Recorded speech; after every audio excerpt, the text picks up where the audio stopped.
이제 4P의 요소들 하나씩 자세히 살펴보도록 할게요. 이걸 어떻게 수업에 적용할 수 있는지에 초점을 맞춰 보시길 바라겠습니다. 프로젝트는 학생들이 도달해야 할 목표점을 설정해주고 열정을 가지고 동료들과 학습할 수 있게 해주는 악교와 같은 역할을 합니다. 풀 같은 거죠. 프로젝트야말로 다른 모든 P들의 시작점이자 기반이 되는 거예요. 수업이 프로젝트 방식이 아니면 열정이 생기기도 힘듭니다. 프로젝트 방식이 수업이 아닌데 어떻게 동료들과 같이 학습을 할 수가 있고 그게 또 놀이처럼 할 수 있겠어요? 즐길 수가 없는 거죠. 프로젝트와 놀이는 사실 밀접히 서로 연관되어 있습니다. 프로젝트 방식의 수업이 아니면 아이들의 놀이는 말 그대로 방치된 놀이에 그치게 될 가능성이 큽니다. 프로젝트는 아이들이 무의미하지 않게 유의미하게 놀게 해주는 경험을 준다고 말할 수가 있어요. 프로젝트는 수업의 기반이자 준비 그 자체라고 할 수 있습니다. 가장 많은 분들이 놀이와 열정을 가장 중요한 요소들이라고 뽑았지만 프로젝트가 잘 설계되어 있지 않으면 유의미한 놀이와 열정도 생길 수가 없습니다. 프로젝트가 없으면 열정은 애초에 생길 가능성이 작아요.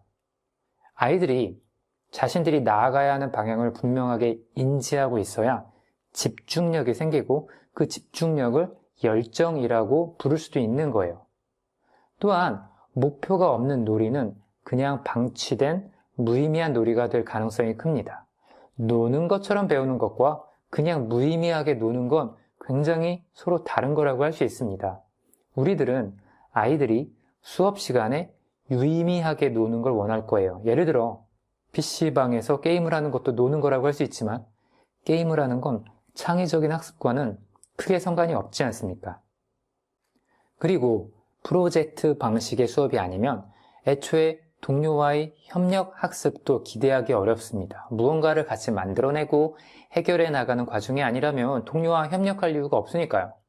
그래서 프로젝트와 관련하여 결론적으로 이해할 수 있는 건 창의적 학습을 위해 놀이, 열정, 동료라는 요소들이 모두 중요하긴 하지만 이를 궁극적으로 가능하게 하는 건 프로젝트 기반의 수업이라는 거예요. 다음은 열정이라는 요소에 대해 살펴보도록 할게요. 열정이 없는 학습은 괴롭고 지겹습니다. 자신이 좋아하는 것이 아니면 집중할 수 없으니 열심히 할 수가 없고 즐길 수도 없죠. 이런 거 많이 경험하지 않으셨나요? 우리 아이들 보면 정말 열정 없이 건성건성하는 경우 너무 많죠. 전 예전에 학생들도 많이 가르쳤었는데 공부하기 싫어하는 애들 정말 많습니다. 그런 애들을 데리고 수업을 진행하는 건 교사 입장에서도 너무 괴로운 일이에요. 수업에서 열정이 중요한 이유는 어려운 과제를 끈기 있게 지속할 수 있는 원천이 학생들의 감정과 관련이 있기 때문입니다. 학습에 집중한다는 건 결국 감정의 문제이거든요. 그래서 학생들이 내가 집중하고 싶다는 정서적 상태를 가질 수 있어야 합니다. 아이들은 자신이 집중하기 싫으니까 열심히 하지 못하는 거예요. 싫다는 건 결국 자신의 감정인 거고요. 열정이 학습에 있어서 중요하다는 것엔 이견이 있진 않을 것 같아요. 그러나 우린 열정이 결과적인 요소라는 걸 또한 이해할 필요가 있습니다. 다시 말해 열정은 어떤 요인들로 인해 결과적으로 생기는 것이라는 거예요. 학생들에게 열정을 가지라고 말한들 열정이 생기는 게 아니란 거죠. 열정은 생기는 거지 가지는 게 아니거든요. 제가 예전에 어떤 큰 회사에 다니면서 정말 듣기 싫었던 말이 하나 있었어요. 그중 하나가 도전하라는 말이었어요. 도전하세요. 부서장님이 연초에 도전하는 사람에게는 고과를 잘 준다는 말을 했거든요. 도전을 강조하고 어떻게 보면 그 도전을 크게 강요했던 거예요. 그런데 도전을 한다는 건 뭔가 위험을 무릅쓴다는 의미죠. 그리고 그런 걸 하려면 위험 요소들을 이겨내고 돌파하겠다는 의지와 열정이 있어야 하고, 그리고 정말 중요한 것으로 도전할 만한 어떤 아이템이 있어야 하거든요.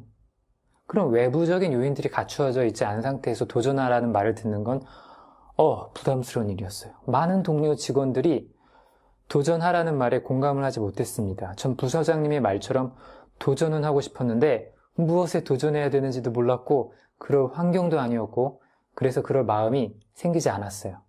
회사 안에서 뭔가에 도전하는 사람은 사실 찾기 힘듭니다. 열정이란 건 도전한다는 것과 아주 깊은 관련이 있습니다. 열정이 있어야 도전하는 거니까요.